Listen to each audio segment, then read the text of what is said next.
And that's it. I guess we're going to have one from the audience. Have we picked a question that we could? Did anybody have any questions that you want to turn into me and I'll collect them? Any other questions? No? Well, we don't know who this came from.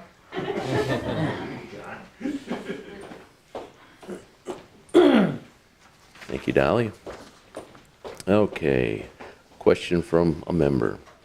Is there a requirement for a second egress, ingress route to the industrial park? And that sounds like a legal or a question asking if we have a need for one, or is there a requirement?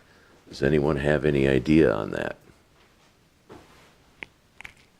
In terms of public safety, is that? It didn't state public safety. It just says a requirement left out in the open. I don't know the answer to that.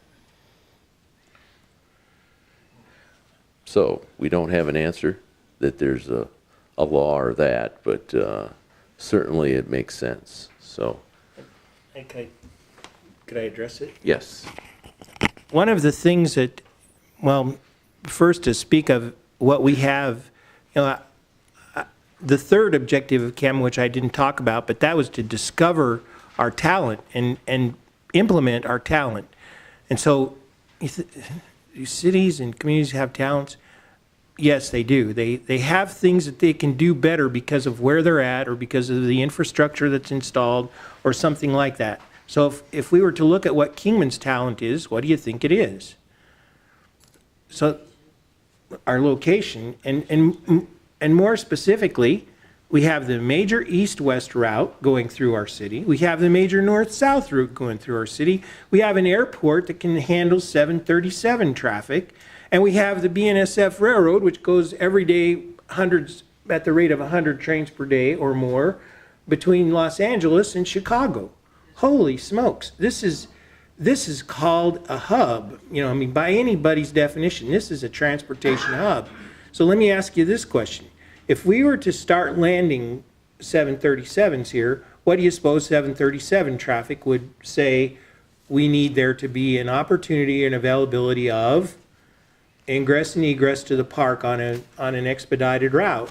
Something that would not be perhaps subject to that. And there would have to be I would think there would have to be a backup route. I mean, if we're going to, on a routine basis, begin to fly large aircraft into our airport here, for any reason, we're going to need that. And people are going to say, we're not interested in coming if it's not there, because that is a huge problem. I mean, if there was a crash on the airport, and how would we get fire service in here? How would we get the emergency medical response in here and out of here? It could turn into a real snarl, and companies do look at that. So I don't know that it's a requirement for where we're at right now, but I do expect that it would be a requirement if we were to grow in some of the ways that we'd like to see ourselves grow. So I hope that provides a response to the question. If I could piggyback off of that just briefly, I'm not sure if this information comes from applied economics, but I know that in terms of safety to the industrial park,